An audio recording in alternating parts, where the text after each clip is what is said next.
Welcome to Speak of the Devils, the premier podcast for Sun Devil football. I'm Brad Denny with 3TV. And I'm Joe Healy with DevilsDigest.com. Just like everyone expected, Joe, ASU waltzed into Ames, Iowa. Jeff Sims ran over everybody, and the Sun Devils got a big win.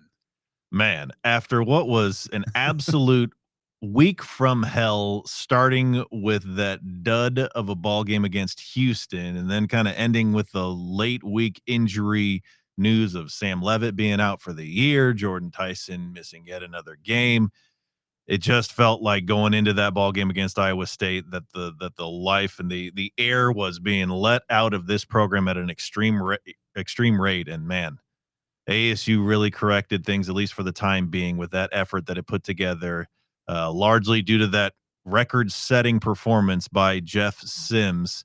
So ASU, here it is, bowl eligible at 6-3. I mean, when that Sam Levitt news broke, folks, including myself, are looking at the schedule and like, man, are they going to win another game? Is this going to just completely fall apart? A lot of bad vibes, as youths say.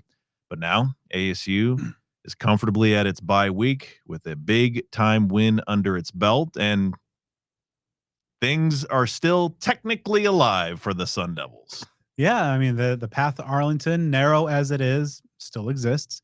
But also the path to a good season is still there and much wider. And we'll dive into that today and in the coming weeks ahead. We'll also take a look at the ASU basketball season, which is tipping off on Tuesday of this week. It's a season that has been, perhaps a different level of interest and intrigue as the football season.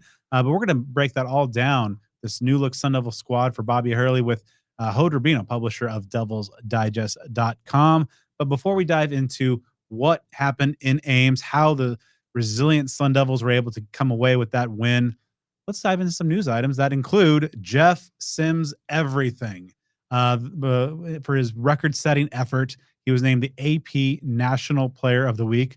Not too shabby. The Big 12 Offensive Player of the Week as well. Oh, yeah, and also his jersey is now in the Sun Devil Hall of Fame. Yeah, just an unbelievable performance. The numbers that really catch the attention are the 228 rushing yards on 29 attempts with 2 touchdowns. It is the absolute best rushing performance in Sun Devil history by a quarterback and the 8th best overall. And when you look at the rest of that list in those top 8, I mean, they're the top 2. That's Eno Benjamin against Oregon State in 2018 and Cam Scadaboo last year against Mississippi State. And all the others are before Brad and I were even alive. Stuff from like the Whizzer White 1940s and 50s, or the Woody Green and Malone brothers in the 70s. So to be on that list and to do so in this game when his team really needed him the most, just an incredible thing. And a solid day passing, 177 yards there. He had the turnovers, but when you have the Herculean day and they're playing in some weather circumstances, to get the win, to put up those big numbers, I mean, realistically, that's all that matters. It was a really incredible performance. We'll break that down a little bit in more detail here in a minute. But just to see a guy who's been through so much in his career, through his various stops along the college football journey, even taking, some fans were kind of not really happy with him taking over the reins. And, I had some fans that were wanting the young Cam Dyer to take over, but to see him put forth that effort and show that resiliency, just kind of, embodied what this Sun Devil program over the last couple of years has been about. And when their backs are up against the wall, that's when they play their best. And, we got the full Jeff Sims experience, but it was, fun to see in Ames. And after the game, as he was waiting to go on national television, I was in the corner of the field, and the Sun Devil fans that kind of congregated down there, and they were chanting, "Let's go Sims, let's go Sims," and like, man, just like what a difference a couple of days makes. But they were not the only, or Jeff Sims was not the only reason why the Sun Devils were big winners in Ames and ultimately got some recognition, as the Big 12 honored the collective Sun Devil offensive line as the offensive line of the week.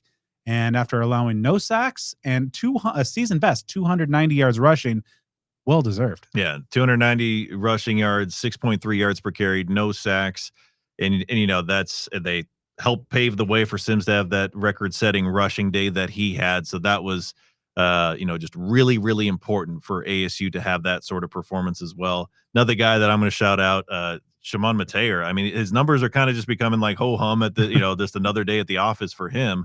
But he had a career day as well because he tied his career high of 6 receptions and set a collegiate career high with 68 receiving yards. So he essentially, you could say, had the best game of his college career, added a touchdown there. So again, Jeff Sims getting a lot of credit as he deserves. I mean, that was the catalyst to that game, but great to see some other players and position groups, stepping up as well. It was certainly was a far from perfect game, but in that situation and for the remainder of the year, it's just win by any means necessary. So to be able to walk out of that stadium with a victory, that is really, really all that matters there. So man, it's just a huge, huge difference. And as we, come back from the bye next week, this will be a focal point, but hoping that the roller coaster thing can kind of stop because of these last 4 games. It's been way up, way down, way up, way down. Consistency over these last 3 is going to be absolutely critical. But for now, as we pause and rest on this bye week, as the team is doing as well, I'm told, Yeah. that is something that, again, a incredible game for Jeff Sims. Great to see that for him. He's had a long collegiate career with a few stops, as you mentioned, in the games that he's played at ASU or the games that he started. As we've talked about, he wasn't really the catalyst, wasn't the problem. We talked about going into this game. He needs to be the playmaker, and he really stepped up to the plate for that and just got ASU a really, really huge victory.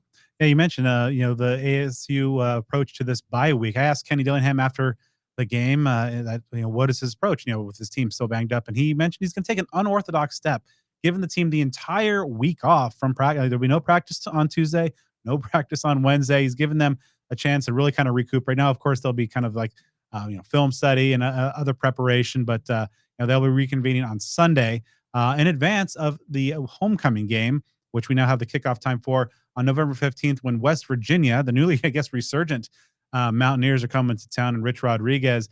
Set your clocks, because, folks, that game is kicking off at 11 a.m. Arizona time with television on TNT.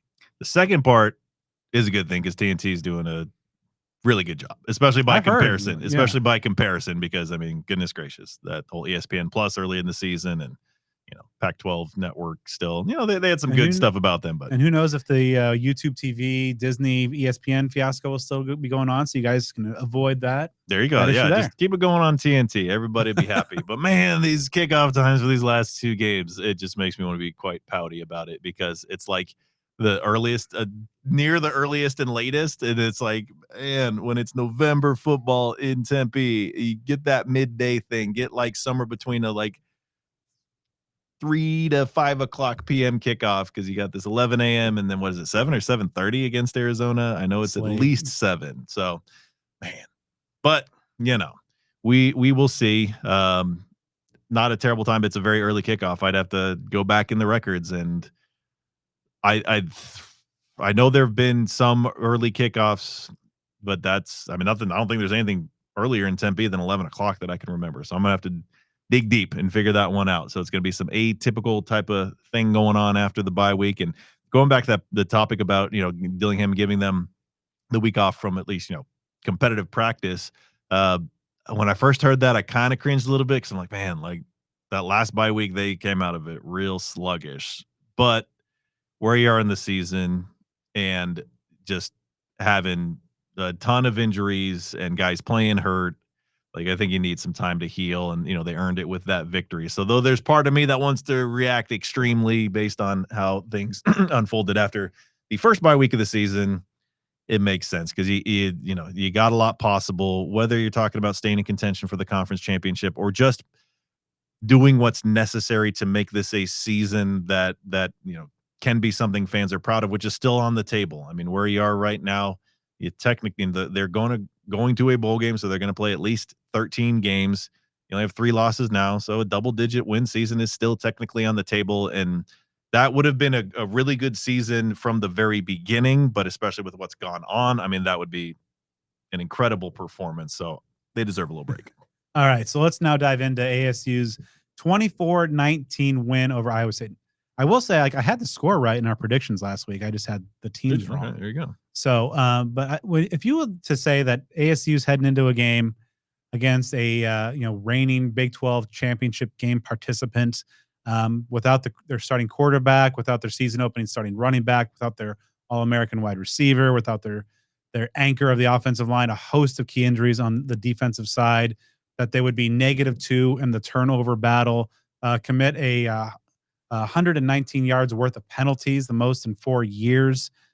That things probably didn't go well, but this was a victory of program culture, the grit, the resilience, the heart. This team just doesn't quit. Now they often make it really hard on themselves repeatedly, but man, it was just so impressive to see that this team, all the odds stacked in their favor, and maybe in a way that helped them play a little loose of just having like a house money type of feel. But they ASU went out to Ames and beat Iowa State, as well as their own propensity for self-inflicted wounds. Yeah, and still special teams issues and punting issues and things like that. I mean, there is a long list. It is weird that you look at these last two games that ASU's played, and if you look at certain areas of the box scores, you really would have thought they would have gone the other direction. There's a lot about that Houston game that you look at that like, yeah, of course ASU wins this. 11 threw for or the pat, they threw for a ton of yards and this and that. Didn't end up being the case. This game, yeah, some stuff you could look at. Yeah, if anybody would have told you that Sims would have the 3 turnovers that he had, whatever it was, they're like, all right, then that's probably going to be a big loss. But man, it just was balanced out. The huge plays were made when they needed to be made, and spreading the ball out a little bit. We're really starting to get, I know it's a very late stage of the season, but starting to see some solid momentum and getting other receivers involved. Moss had by far his best game as a Sun Devil.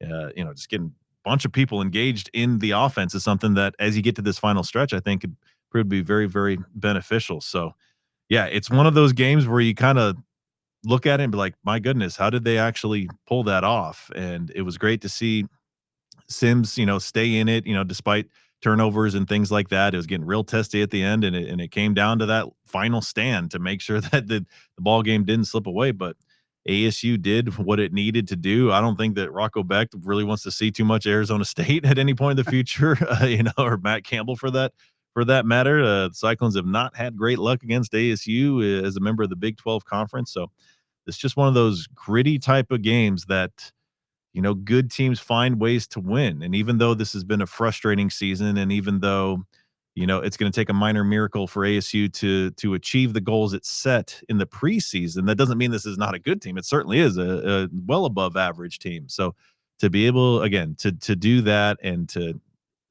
have that sort of game for Jeff Sims and the rest of the team, that's a big, big deal. And you just hope that can kind of launch them into this final stretch. Because realistically speaking, you look at these last 3 games, and just between 2 home games and the nature of the teams and having a rival in there, I'm a believer that you really don't have any excuse to lose any of these 3 games as long as you stay healthy. And that's based on what we saw in Iowa State.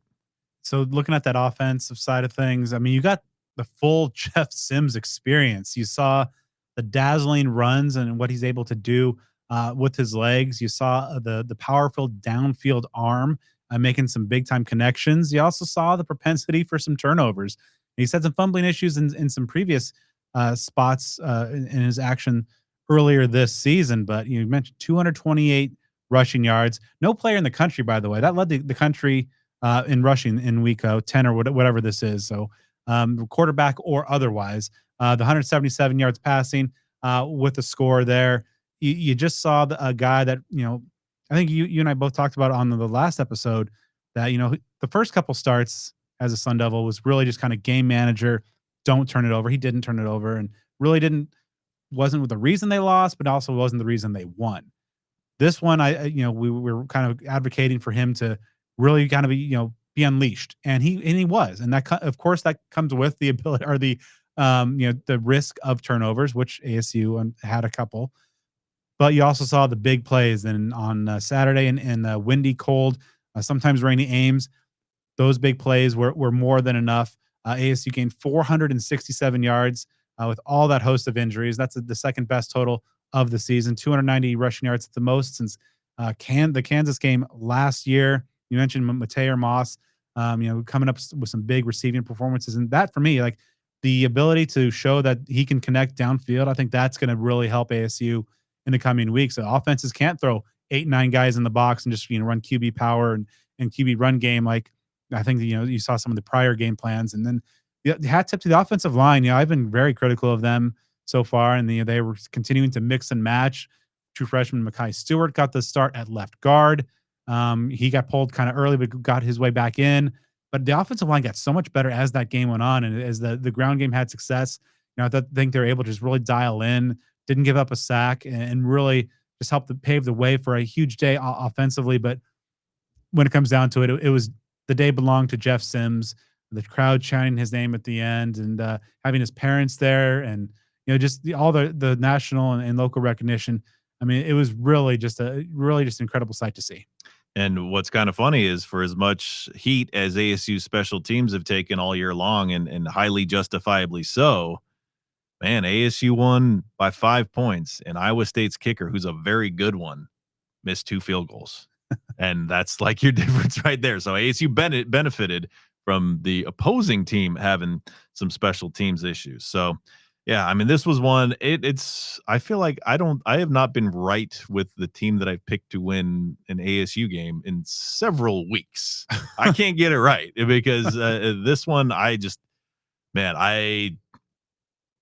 it didn't feel like ASU had much of a. I just felt like there was too many things off the field and on the field working against ASU, and I just felt that Iowa State was due, and man, didn't prove to be the case. So, here we are. Like I said, ASU's at 6-3, 3 ball games left, bye week left. We'll talk more about those upcoming games. We'll dive in a little bit later on in the show about kind of some of the things that we want to see through these remaining games, but obviously we'll get into greater detail once we get back from the bye week. But it does feel rejuvenating. It does feel refreshing. It gives you, a great deal of optimism because, again, in those starts that Sims had before, it was never a concern whether Levitt would come back after those games. It was always kind of a feel like this is just a one game temporary fill in start, and so it kind of was that game manager thing. Just don't screw things up. So now that we know that he's going to be the guy for the rest of this season, is Jeff Sims. So to see him go on the road and do that, you see, okay, this guy is a playmaker,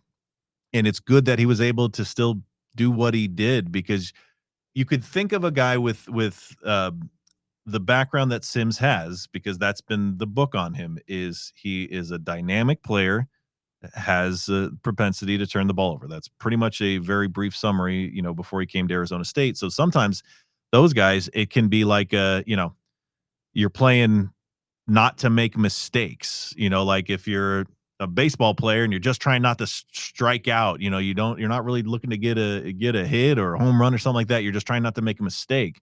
Obviously that's going to have you playing timid and not maximizing your potential. So for this game, since he was able just to kind of let it loose both through the air and on the ground, over 400 total offense yards, even though mistakes were made, that didn't throw it completely off. So yeah, hoping that this really catapults Sims' confidence and the team's confidence in Sims to another level. And it's been awesome to see, the reactions by players all throughout the last few days and how happy they are for Sims and for him to be able to have that moment and make the absolute most of it. And so now that that's been achieved, now that that's been done, again, that's kind of raising the expectations for these last few games. Yeah, I mean those guys love Jeff Sims. He's a very popular guy in that locker room, and it speaks a lot. He's a guy who came back after last year. He knew he was going to be a backup yet again, but wanted to be a part of this team. Wanted to be a Sun Devil for another year. Learn from Kenny Dillingham, Marcus Arroyo, work with Sam Levitt, and obviously it paid off. And we'd be remiss if we didn't talk about the defense and the effort there in that second half, just holding Iowa State to 3 points. Excellent all game long on third down. Iowa State was just 2 of 14, including 1 of 9 in the second half on third downs, 0 for 5, and that all important fourth quarter. And just they were good limiting the run, focusing the game on Rocco Beck. You mentioned he doesn't want to see ASU anytime soon. Completed just 50% of his passes and really kind of misfired. And ASU's pass rush, I thought it was effective. Only a couple sacks, but really was getting after it and making him uncomfortable back there.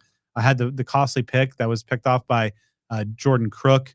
Crook and Keyshawn Elliott have been really fantastic, and continuing to limit those big plays and just in those moments, but also just on that ASU's defense, excellent, excellent, excellent.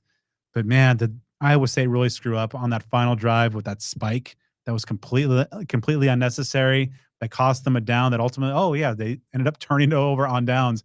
ASU caught a break there, but yeah, I thought the defense again it really just has been outstanding. Other than that weird aberration in Salt Lake. Yeah, and yet again, we're talking about Shema Mater, and you don't really make a big deal out of him catching 6 passes for 60+ yards because that just seems like old hat at this point. Like that's his routine. Similar thing, Keyshawn Elliott, another 10-tackle game. I mean, he's really had such a strong season. Last year was a very good year, but things, as we talked about numerous times over the offseason, kind of tapered off a little bit. This season, he's just been so steady. You see numbers that you're used to seeing. Justin Watley with a real solid game, Keith Abney with another couple pass deflections, Elijah O'Neal with the sack. So you mentioned that they only got a couple in there, but important plays there. That pick by Crook was huge. So yeah, the defense coming to play, holding them under 20 points in a game where they needed to do that, and that's something that I've mentioned a few occasions. What made that Utah game, the Utah game was exponentially frustrating for a number of reasons, but the one that really topped the list for me was the fact that the defense in that game, you knew that your starting quarterback was out, so you need to step up and you need to pull your weight and then some in a ball game like that, and they obviously did anything but that. If anything, they did the total opposite of that in that game. So in this game, knowing that they needed to stand up and really be, a unit to be reckoned with, especially in that second half with limiting the points and just enabling ASU to just stay on the edge and then making the plays when they mattered most down the stretch, making sure that this ball game didn't slip away, because man, that would have been so very demoralizing, not just for the fans, but I can imagine for, Jeff Sims and for the team, for like if that final drive for Iowa State would have resulted in a touchdown and if they would have won the game by a point or two, uh, you have Jeff Sims put up those numbers that he did and have it result in a loss. I think that would have been absolutely crushing. So, again, they stretched it to a very thin point, but they didn't give in enough to the point that it really cost the team anything significant. So in a ball game like that on the road, you certainly have to tip your cap to ASU's defense. Yeah, you have a good defense that continues to be one of the best in the conference. You have an offense that perhaps has found itself an identity, and now that you know that Jeff Sims is your man, having that preparation as a starter, and you kind of can iterate off of that template of success that you had on Saturday. You have the mojo. You have a week off to rest up, and you have a schedule, a final 3 games of teams that you should, at least on paper, handle pretty well. So I think that yes, there is kind of the disappointing element. Like two things can be true. This can be a disappointment relative to the preseason expectations, but I think with the what we've seen in terms of just the rash of key injuries and but how this team has been able to handle that, to persevere, to show resiliency, and then still have a chance to have a very very good year to cap off a really incredible potential 2-year run.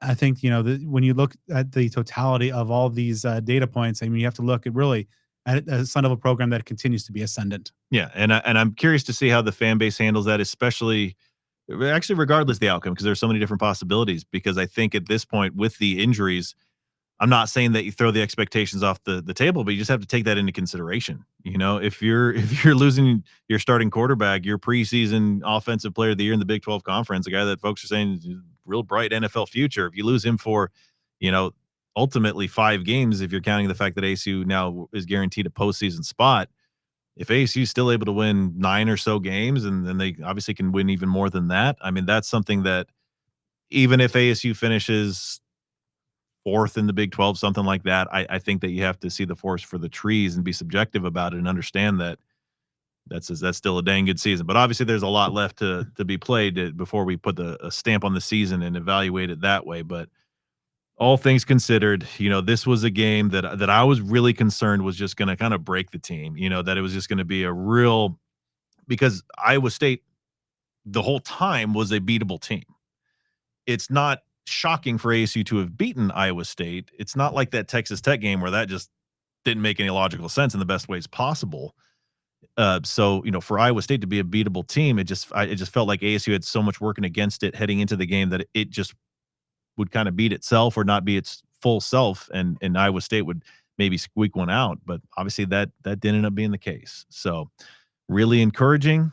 They're going to have a little time off, and they got to get back on the field. And like I said, it's a clean slate from there, because ASU has just not been able to keep consistent for this last month or so, and that's going to be to me the number one task in this final stretch of the year.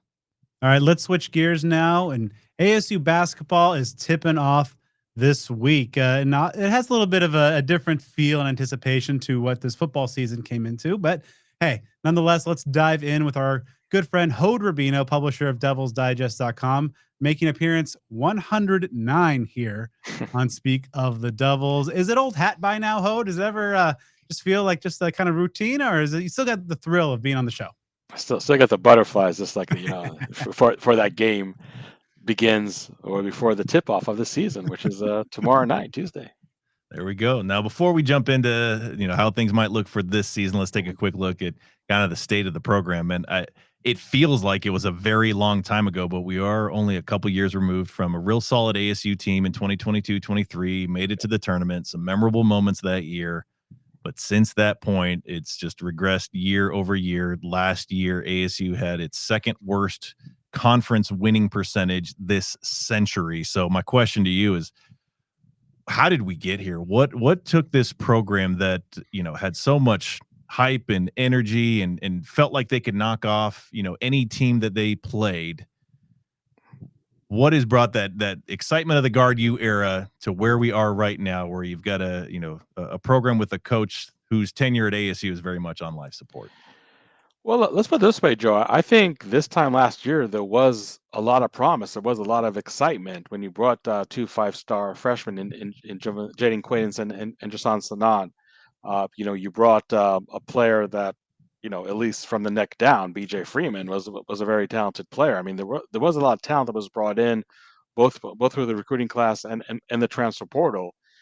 But you just had a bad mix of players in terms of chemistry, in terms of not being disciplined. And then the injury bug did hit pretty hard because if you remember last year's team, they were outstanding in non-conference. Their only two losses were to Florida, which was the eventual national champs, and to Gonzaga. And the game in Spokane was a game that ASU really stood toe to toe with Gonzaga. So coming out of the non-conference, you felt okay, even though ASU is going into this gauntlet that is the Big 12 schedule, that they actually would be able to have a good year.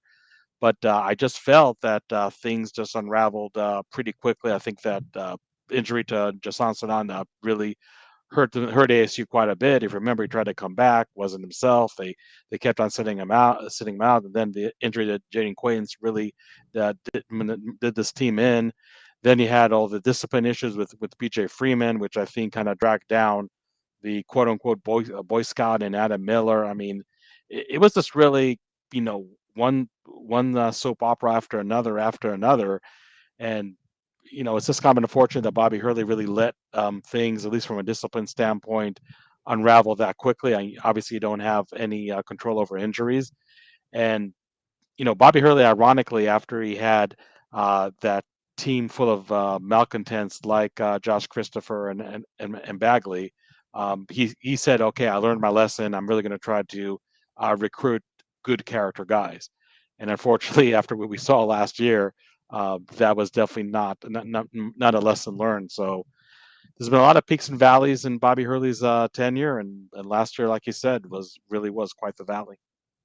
So you talk about those two five-star players that ASU signed prior to last season. I know that's a point of pain for Sun Devil fans because, kind of as you alluded to, not the first time in recent years that they've had that sort of excitement and those guys come to the program and do next to nothing.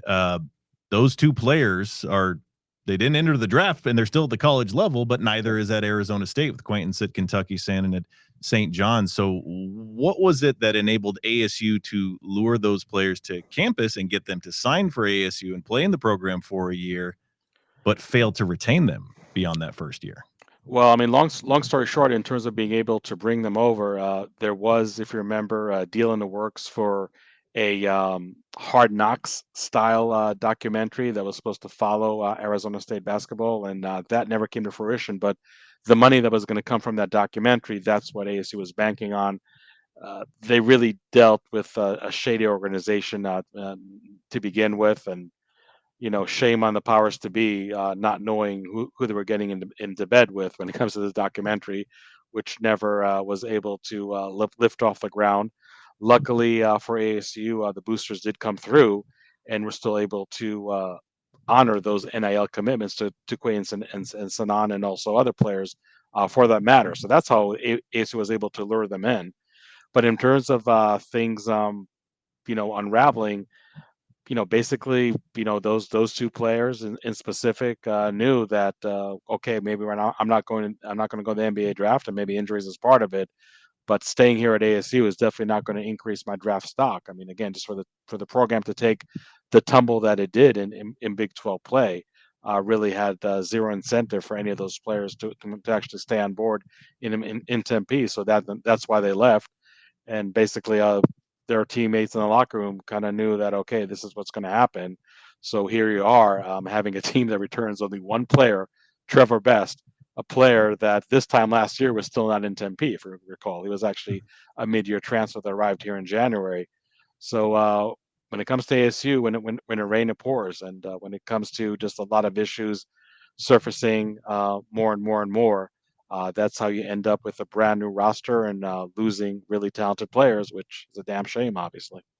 So now focusing on this season, ASU, of course, was picked dead last, 16th in the preseason Big 12 media poll. Funny, they do a preseason poll for basketball, but not one for football. What's your take on that? Do you think that that's a good fit for them? Is that kind of exemplary of what this program's about this year? Or do you think that they can surprise some people? Well, Joe, if they screw up this basketball poll like they screwed up football last year, they might do away with this poll too, and folks in Tempe would be pretty happy about that. But look, I can't blame the writers for choosing them to be dead last in the preseason poll. I mean, I think when you talk about Bobby Hurley now working without a contract extension, you're talking about a brand new team, and that's not being hyperbolic. It's a brand new team. There's just way too many unknowns in one of the toughest conferences in America to think that ASU could be middle tier or towards the bottom tier rather than dead last. So in terms of that preseason prediction, and again, I know what happened with football last year, but that's a total different animal. So I really can't blame the writers for thinking that way. ASU on their end, they have nowhere to go but up. It seems that it really definitely planted that chip on the shoulder as you expect them to. We'll see if that chip on the shoulder is followed by good play and helping ASU finish in a respectable place in the Big 12. But when it comes to uh, having so many unknowns and trying to mesh together and get the cohesiveness going, the Big 12 is not a conference to wait for all that to happen. And again, when ASU had a much stronger team last year, we saw how poorly they did. So now having a team that on paper is weaker, some will say much weaker than last year, the prospects of this ASU team in a conference like the Big 12 is certainly reflected in the preseason poll. You touched on it earlier, and that Bobby Hurley was not extended, and kind of the expectation here is that he's a lame duck coach, or very close to fighting for his job. How much do you think that Coach Hurley's status is having an impact on this program, perhaps on and off the court? Well, look, I mean, I think in terms of impact as far as the players that he brought in, Bobby Hurley said that he went international because it's cheaper on the NIL end, and sure, there's some merit to that. But I also think that because of his tenure status, it was easier to lure players from overseas rather than domestically. Now, to his credit, I think he got one of the steals in the transfer class in point guard Mo Odom. But there is a quote unquote caveat to that. Odom grew up in the Bronx. He's a point guard. He idolizes point guards. And across the Hudson River, he knows about one Bobby Hurley back in the early 90s, being the two-time champion with Duke. And some will say to this day, the best point guard in all of college basketball history. So that's something that actually, does help Bobby Hurley, regardless of the tenuous ground that he's on. And there's some very interesting players I think that he did bring into the fold. But in terms of just really luring the quote unquote big fish, whether it be a 5 or 4 star transfer or a 4 or 5 star freshman, that definitely was not going to happen with Bobby Hurley's status. In terms of off the court, I think that the NIL funds that the program has are definitely limited compared to what they were last year. And last year, again, you brought two five-star freshmen, so the NIL, even though it didn't come in the avenue everybody expected it to come, it still was there. And I think that just a lot of the big boosters are more skimpier with NIL contributions. It's probably harder, I should say, to land NIL deals just when you have the status of the program being what it is. We'll see if Bobby Hurley comes out of this season really doing much more with less. Compared to last year, which is really doing less with a lot more. All right, so you mentioned it. It's been the big storyline throughout the offseason. This is a pretty much top to bottom a brand new roster. Now, obviously, we'll see how things play out in the coming weeks, and some surprises may happen. But as of right now, as we head into the season opener tomorrow night, who do you think are some of the best bets to kind of emerge as some of the go-to players in this 2026 Sun Devil team? Yeah, I mentioned Mo Odom, a point guard transfer from Pepperdine. He was fourth in the nation in assists last year, and Pepperdine wasn't a stellar team in a stellar conference or anything like that. So I think getting a very good point guard to replace Austin Mason, who in my opinion was outstanding last year for the Sun Devils, especially under the circumstances, was definitely a big get for the Sun Devils. In terms of other transfers, I think one of the pleasant surprises is a 6'10" sophomore forward from the University of San Diego. From the University of San Diego, his name is Santiago Troet. He's somebody that only averaged 8.7 and 6.8 rebounds for a not great University of San Diego team, but in the preseason and exhibition games, he's showing that he could be a very strong forward for them. And by the way, this is the longest team that Bobby Hurley has had during his tenure. 8 players are listed at 6'8" or taller. So all the issues with rebounding and rim protection that we've seen for many of the Bobby Hurley squads, at least on paper, that should not happen this year for the Sun Devils. Another player to look out for is 6.2 senior guard Anthony Pig Johnson, and he's an NAIA player, and was one of the best ones in that level last season. He definitely opened a lot of eyes when he scored 27 points in an exhibition game against Texas A&M. So maybe coming into the season, you figured he might be a good bench player, but now he might be a really significant contributor, especially in light to the most significant injury that ASU suffered so far, and that's a junior guard by the name of VJ Wallace, who was really the truest wing small forward, if you will, player for the Sun Devils, and he had a nasty injury during an exhibition game, and unfortunately is gone for the year. So if a guy like Anthony Pig Johnson can fill those shoes, I think that can really go a long way for ASU to really try and possibly surprise this year. There are 2 players that missed a good portion of the preseason, both of them 6'8" forwards that are going to be healthy for the season opener on Tuesday night, and might be regulated on minutes, but definitely 2 players that should have a big impact on the Sun Devils. Marcus Adams, somebody who was a former Kansas and Gonzaga pledge, did end up playing for BYU for 1 year, but had to medically redshirt. He's somebody who was a star at Cal State Northridge, averaged over 16 points and just under 5 rebounds. He's somebody I know that Arizona State is counting on quite a bit to be a contributor this year. And another player who was described to me as having the playing style of a bull in a china shop is 6.8 grad forward Ellen Makuba, somebody who played for Oakland last season, was one of the best players in the Horizon League, average over 14 points and 7.5 rebounds. So that's another player that ASU is counting on.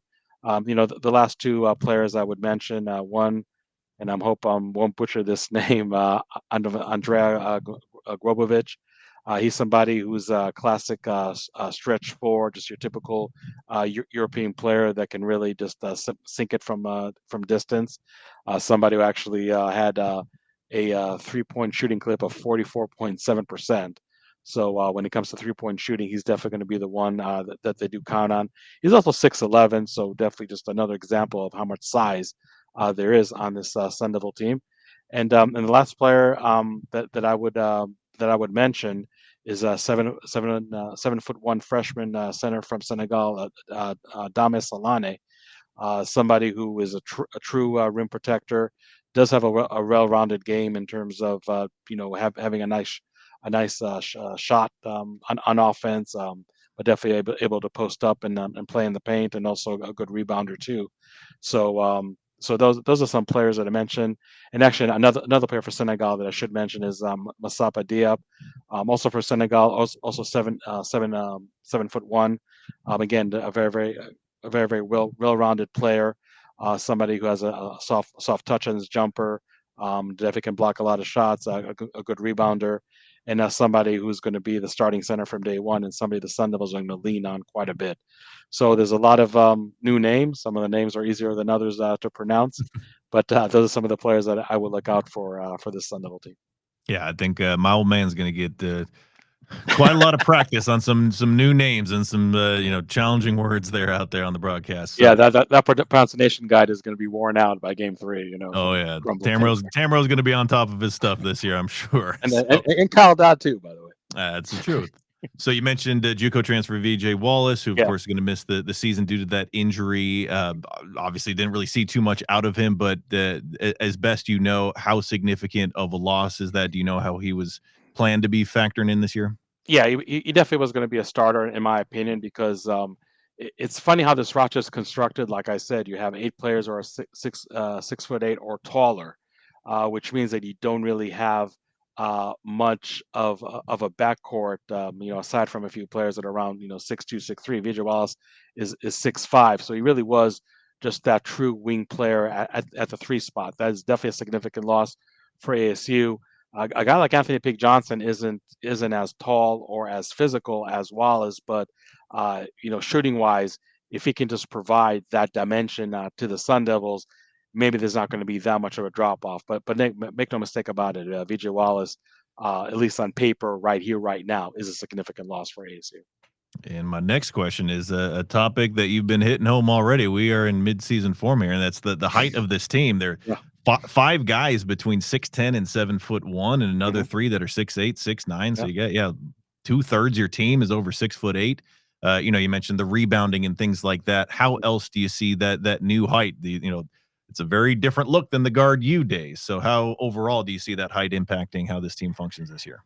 Even though a lot of those players can run the floor pretty well, maybe we're going to see less of the run and gun that we expected to see in other Hurley teams.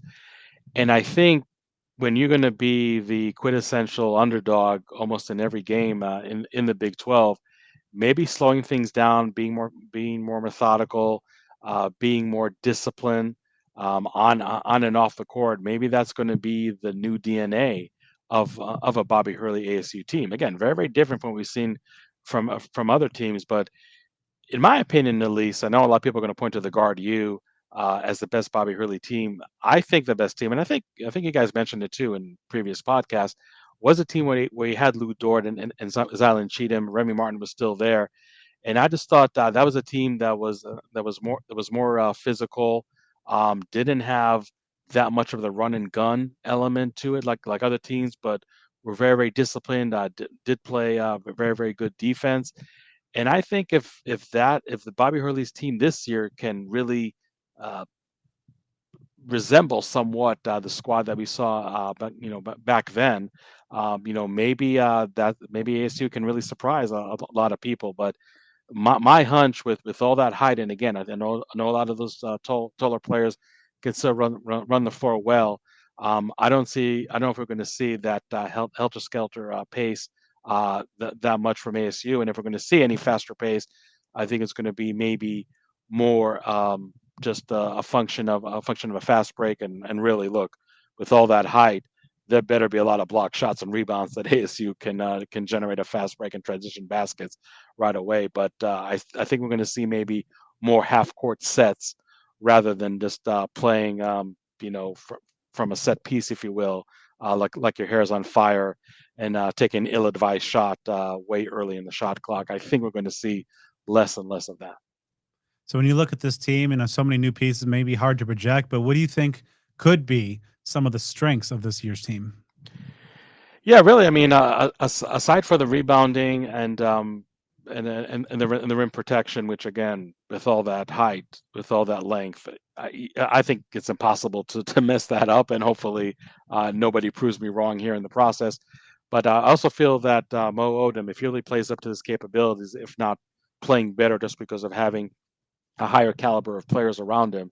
I think it's going to be a team that can really just generate a lot of that smart basketball and really be nifty with their movement with and without the ball. Those are some of the characteristics that I would expect to see. Now on defense, as much as we're talking about, okay, it's a very very long team and rebounding and shot blocking it shouldn't be an issue. I would say that the overall defensive capabilities of this team is really going to rise and fall on how well the backcourt is guarding on and off the ball. Because okay, maybe a lot of teams are going to be very hesitant trying to penetrate the paint with all that length that ASU has, but now making sure that that your ball screen defense is on point, making sure that you're not giving up a lot of 3 pointers or mid-range shots. That's something that's probably still incumbent on the backcourt to defend well, rather than your front court. So that to me is probably the biggest unknown, and the prediction I'll make right now before the season ever tips off, that if ASU is really going to shock the world, have a better record than people expects it's going to have, let alone somehow sneak into the NCAA tournament, I'm very confident saying that you're going to point to not only the overall defense, but really that backcourt defense playing better than probably people expected it to. There's such an international flair to this son of a roster. How do you evaluate the job that Hurley did to, scour the globe and, kind of unearth those stones and try to look for those, diamonds in the rough to, kind of put together a full roster? Yeah, every international player that he brought does have some professional league experience overseas.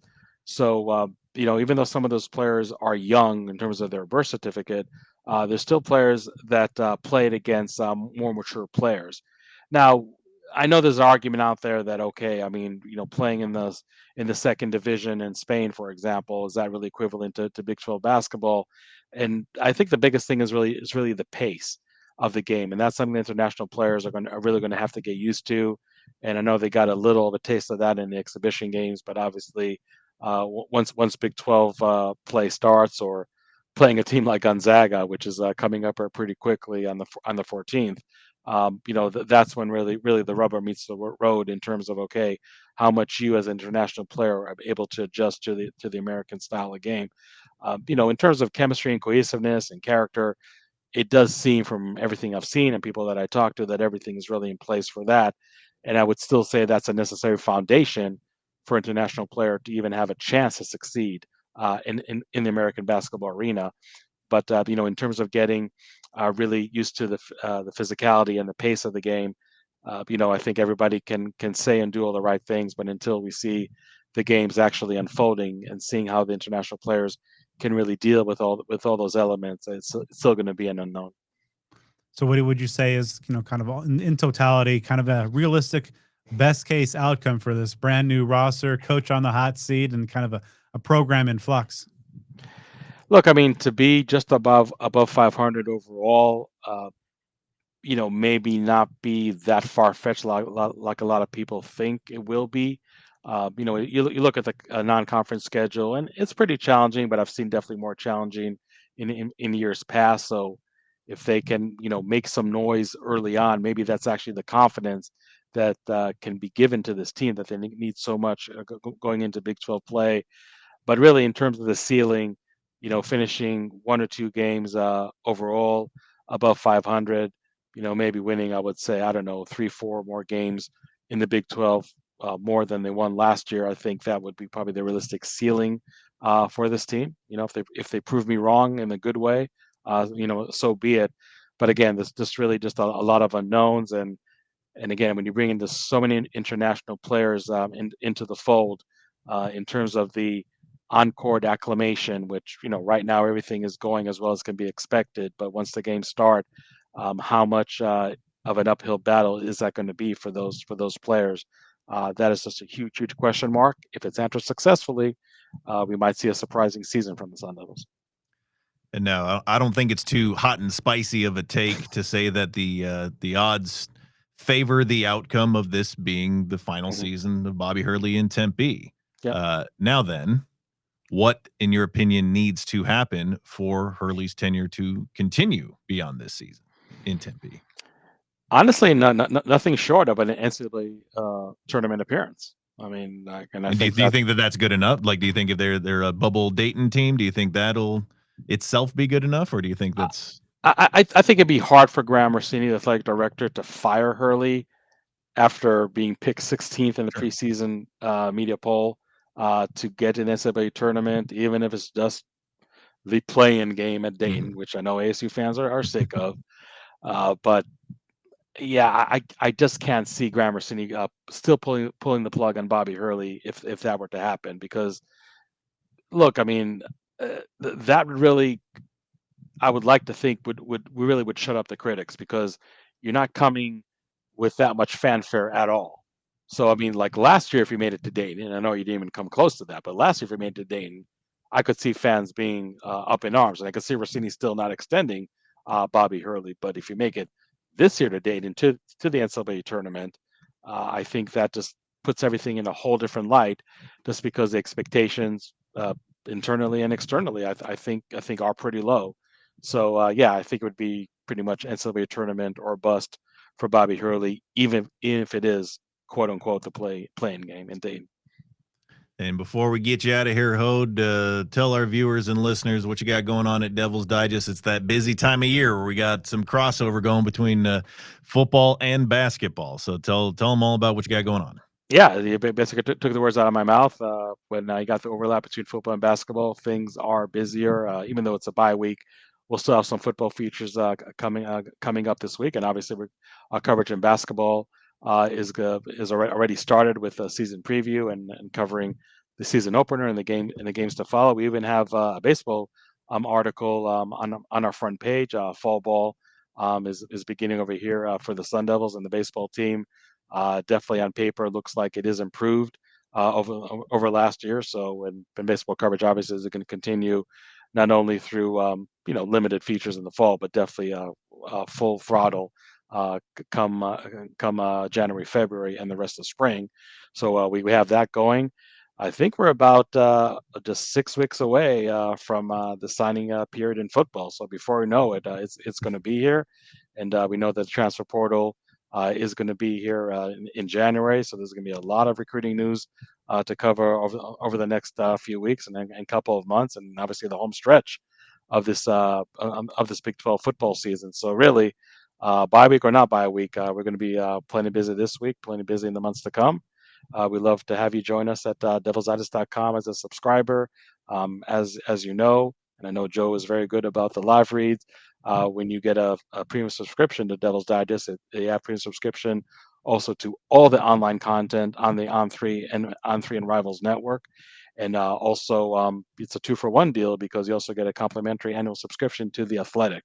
So it's really a great deal that's been going on for quite a few months now. So we'd love to see you in the huddle as a premium subscriber at devilsdigest.com. And I spoke too soon. Brad has one bonus question for you. New topic, but a good one. Shoot. Yeah, we'll get you out on a little football. Even you mentioned it's the bye week, but we're still going to talk a little football. Sure. And we've obviously covered how ASU pulled off the win, but the question that fans want to know: have we seen the last of Jordyn Tyson in an ASU uniform? If Jordyn Tyson is healthy and he still chooses to sit out the next 3 games, and I know might be in actuality the last 2 games, because Kenny Dillingham said earlier in his press conference today that he thought that he might be ready for the Colorado game, which is the next to last regular season game, rather than West Virginia, the first game off the bye. But I would say, like, if Jordyn Tyson actually sits out those games and it's known that he's healthy, that's something that, at least for some NFL teams, is probably not going to sit all that well. Now, And don't get me wrong. if I may interject, Sure. do you think if he's healthy, keeping in mind, where did he begin his college career? Colorado. At Colorado. I mean, if he's healthy, gosh, you got to get him in that game, man. Because, he hasn't had a chance because he was hurt the first year he was here with ASU, and ASU didn't play them. So he hasn't had a chance to go against his former team. So I wonder if that will help get him on the field. One would hope. And he probably owes ASU, a win over Colorado, because he almost single-handedly beat ASU when he played for Colorado. He had an unbelievable game, broke like 3 different freshman records over there for the Buffs. But it wasn't for Bourget and Jalen Conyers. Oh, Bourget had a good game. I think that was the best passing game that Bourget had. Was it not? I think so. Or either that or the Washington game when he blew up. I think the numbers were better against Colorado. It may have been. Yeah, that was like the Jalen Conyers legacy game there. But yeah. If I'm wrong, Toby Bourget is going to hit my text, 5 minutes after this podcast airs. But I think that if he's going to sit out when it's known that he's healthy, that may not sit well with some NFL teams. And he has good film, but he has a chance to make that film even look better.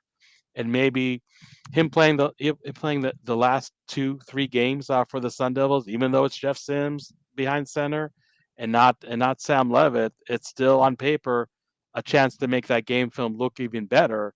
And if his goal is to be the number 1 wide receiver taken off the board, which obviously by default is going to mean a fatter contract, why would you take the chance to sit out those games, even if you are healthy, and not showcase yourself more to NFL scouts and not even have a better film? So I'm somewhat skeptical. And again, this is making the full assumption that he is healthy to play, whether it's the West Virginia game or the Colorado game. But I would be surprised if we've seen the last of Jordyn Tyson if he is healthy and ready to go in the last 2-3 games for the Sun Devils. That's my opinion, and I think just the NFL draft angle over here is probably what's going to dictate him playing or not playing. So Hod, appearance number 109 is in the books. A lot of good stuff. We will see in this highly anticipated basketball season what actually happens. It's going to be fun and interesting, and hopefully folks are in the huddle at devilsdigest.com to break it all down, and as well as the close of this football season as well. Hod, I think number 110 won't be too far behind, but until then, have a good one. Thank you, guys. Look forward to it.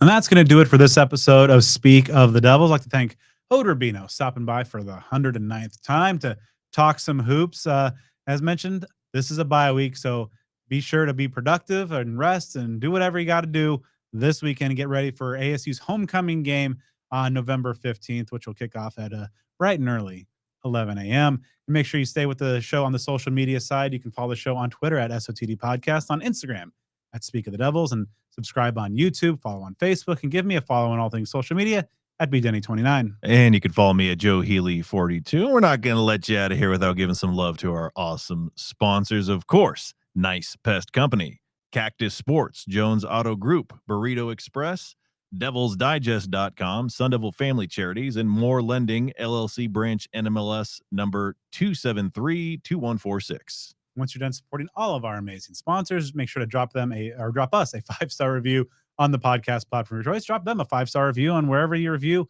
those respective businesses. And also make sure you tune in on Arizona's Family Sports every Thursday to see Joe and I at 7:30 p.m. And we'll be back next week as we preview the return of Rich Rod to Tempe.